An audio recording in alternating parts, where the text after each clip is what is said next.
Hello friends, नमस्ते विद्यार्थी मित्रांनो. पहा, 1 मार्च 1997 रोजी शनिवार होता, तर 1 जुलै 1997 रोजी कोणता वार असेल? दिनदर्शिका कालमापन याच्यामधले आपण प्रश्न पाहतोय, नमुना प्रश्न. ही 1 मार्च 1997ला शनिवार दिलेला आहे आणि 1 जुलै 1997चा वार काढायचा आहे. आता पहा, साध्या सोप्या पद्धतीने आपण 2-3 पद्धती तुम्हाला सांगणार आहे. तिन्ही पद्धती लिहून घ्या, व्यवस्थित समजून घ्या आणि तुम्हाला आवडेल ती पद्धत वापरा. पहा, पहिली पद्धत आहे आठवड्यावरती पुढे जायचं. आठवड्याचे वार सोमवार, मंगळवार सगळं लिहित बसायचं नाही. बुधवार, गुरुवार, शुक्रवार, शनिवार आणि रविवार. पहा, 1 मार्चला शनिवार दिलाय. शनिवार या ठिकाणी 1 मार्च लिहा तिथे. बरं, संपूर्ण कॅलेंडर लिहित बसायचं आहे का? 1, 2, 3, 4, 5, 6 नाही लिहित बसायचं. आपण आठवड्यावरती शिकलोय तुम्हाला. 1, 8, 15, 22, 29 म्हणजे 1 मार्चला असणारा वार 29 मार्चला पण असणार आहे. 1, 8, 15, 22 इथे 8, 15, 22 लिहिण्याची गरज आहे का? एकदा लक्षात आलं की इथे 8 तारखेला पण शनिवार येणार, 15 तारखेला शनिवार येणार, 22 तारखेला येणार, 29 मार्चलाही शनिवार येणार. मार्च महिना किती चालले की हाताजवळ. जानेवारी, फेब्रुवारी, मार्च 31चा 29, 30 तारखेला रविवार, 31 तारखेला सोमवार. इथे महिना कोणता झाला चालू? मार्च नंतर एप्रिल. इथं लिहायचं एप्रिल. 1 एप्रिलला कोणता वार आला? मंगळवार. आता एप्रिल महिना कितीचा असतो बघायचं. जानेवारी, फेब्रुवारी, मार्च, एप्रिल 30चा आहे. मग इथे 1 तारीख, 8 तारीख, 15 तारीख, 22 तारीख, 29 तारीख ही मंगळवारीच येणार.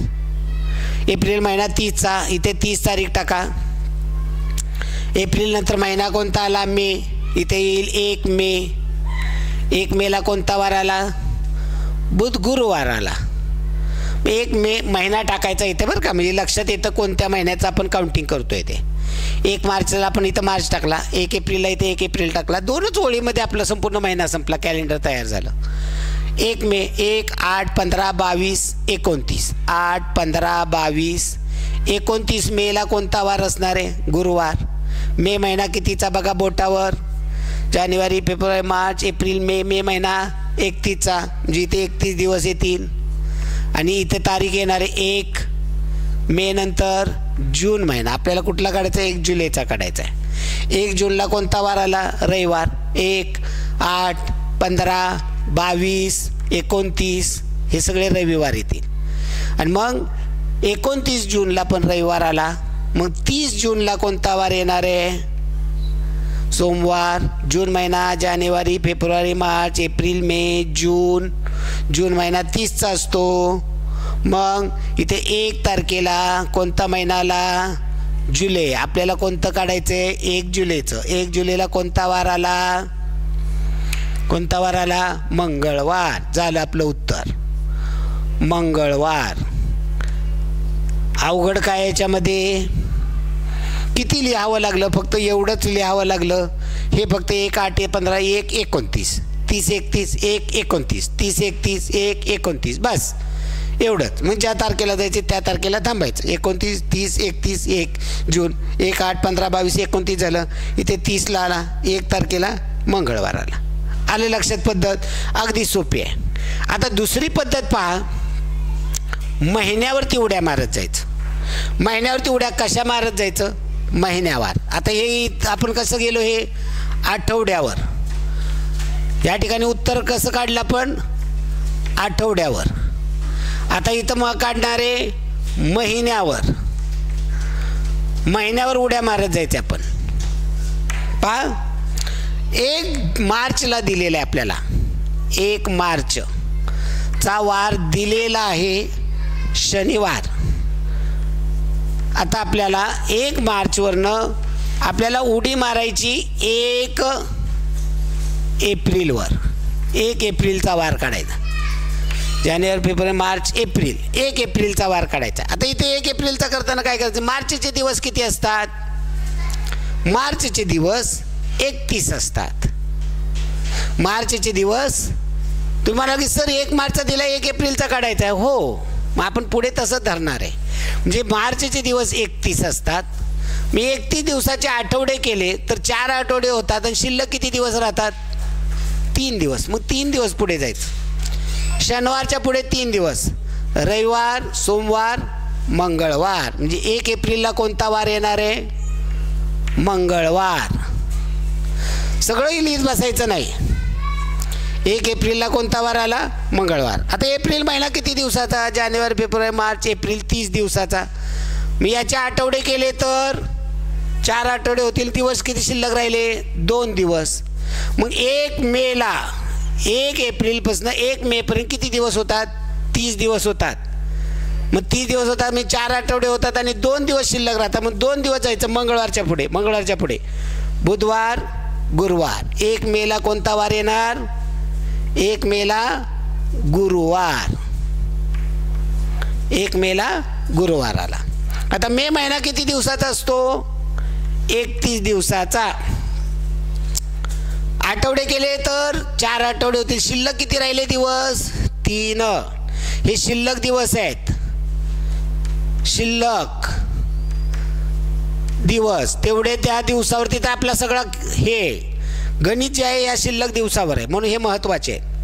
31 केले 4 आठवडे होतात, 3 दिवस शिल्लक राहतात. म्हणजे 3 दिवस 1 मे पासून 1 जून पर्यंत 3 दिवस पुढे जायचं. गुरुवारच्या पुढं 3 दिवस, शुक्रवार शनिवार रविवार. 1 जूनला कोणता वार येणार आहे, रविवार. आता जून महिना किती दिवसाचा असतो, 30 दिवसाचा. आठवडे केले तर 2 दिवस पुढे जावं लागेल आपल्याला, शिल्लक 2 दिवस राहतात म्हणून. 1 जुलै 1 जुलै किती दिवस पुढे जावं लागेल, 2 दिवस. मग रविवारच्या पुढं सोमवार मंगळवार. 1 जुलैचा आपल्याला विचारलेला होता, 1 जुलैचा वार काढला आपल्याला मंगळवार. उत्तर निघालेलं आहे. इथं काय आलं होतं 1 जुलैला मंगळवार, इथे काय आला मंगळवार. ही महिन्यावरती उड्या मारत जाण्याची पद्धत आहे. आता तिसरी पद्धत जी आहे ती दिवसावर दिवस मोजणे. दिवस मोजणे कसं, जून महिना 1 मार्चचा दिवस दिलेला आहे. मग मार्चचे दिवस किती राहिले, 30. तुम्हाला मार्च 31, आपण 1 मार्चचा दिलेला आहे दिवस. मी राहिले 1 मार्चचा दिला आहे तो धरायचा नाही. मार्चचे दिवस 31 मधनं 1 दिलेला आहे म्हणजे मार्चचे दिवस 30. एप्रिलचे दिवस, एप्रिल महिना किती दिवसाचा, 30 दिवसाचा. मे 31 दिवसाचा.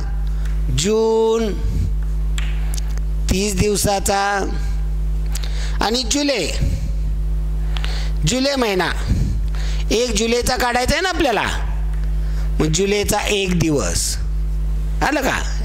1 मार्चच दिलाय म्हणून तो धरायचा नाही, 1 जुलैचा काढायचा म्हणून तो धरायचा. मग किती झाले दिवस, 1 आणि 1 2, 3 आणि 3 6 आणि 3 9 3 12, 122 दिवस झाले. या 122 दिवसाचे आठवडे करायचे. 122 भागिले 7, 7 एके 7, 5 राहिले, 5 2 52, 7 7 49, बाकी राहिली 3 दिवस.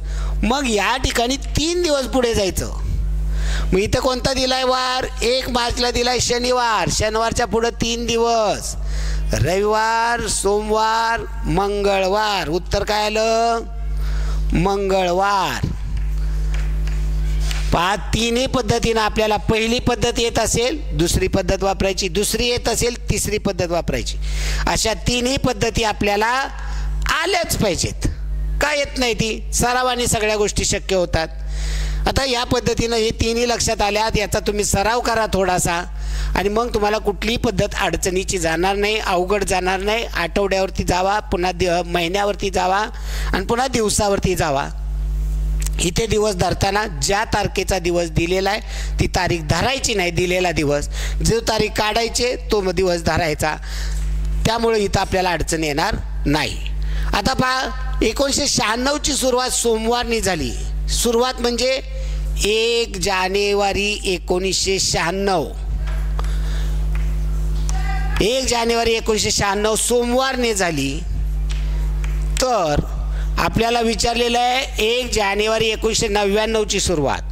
मग 1 जानेवारी 96ला सोमवार आहे. 1 जानेवारी 1997ला कोणता वार येईल? आता 1996 लीप वर्ष. 1996मध्ये 97मध्ये 96मधून 97मध्ये जाताना फेब्रुवारी 96चा काउंट होणार आहे. 96चा फेब्रुवारी काउंट होणार आहे. त्यामुळे या ठिकाणी फेब्रुवारी 96 29 दिवसाचा असेल. त्यामुळे 2 दिवस पुढे जावं लागेल. सोमवारच्या नंतर मंगळवार, बुधवार. 1 जानेवारी 1997ला तुमचा वार येणार आहे बुधवार. आता 1 जानेवारी 1998. 1 जानेवारी 1998. 98 लीप वर्ष नाही. मग 97मध्ये 98मध्ये जात 97मधून 98मध्ये जाताना जानेवारी फेब्रुवारी 97चा काउंट होणार आहे. तो 28 दिवसाचा आहे. त्यामुळे एका दिवसाने पुढे जायचं गुरुवार. 1 जानेवारी 1999. 1998 लीप वर्ष नाही आहे. 98मधनं 99मध्ये जाताना फेब्रुवारी 98चा काउंट होणार आहे. तो 28 दिवसाचा असणार आहे. त्यामुळे 1 जानेवारी 1999 या दिवशी वार येणार आहे शुक्रवार. आणि आपल्याला विचारलेले 1999ची सुरुवात कोणत्या वाराने होईल? कोणत्या वाराने होईल? उत्तर येणार आहे शुक्रवार. अगदी व्यवस्थितपणे हा जो प्रश्न आहे तो 3 पद्धतीने तुम्हाला समजून दिला. तिन्ही पद्धतीने आपल्याला काढता आलं पाहिजे. आपल्याला बेसिक कन्सेप्ट जे आहेत ते सगळे महत्त्वाचे क्लिअर झाले पाहिजेत. हे जर तुम्हाला परफेक्ट झालं तर कोणताही अगदी 100 वर्षाचे दिवस विचारून द्या. 100 वर्षाचं आपण तुम्हाला सांगितलेलं आहे. कोणत्याही अडचणी नाही आहेत. ओके, धन्यवाद मित्रांनो. भेटू पुढील भागामध्ये.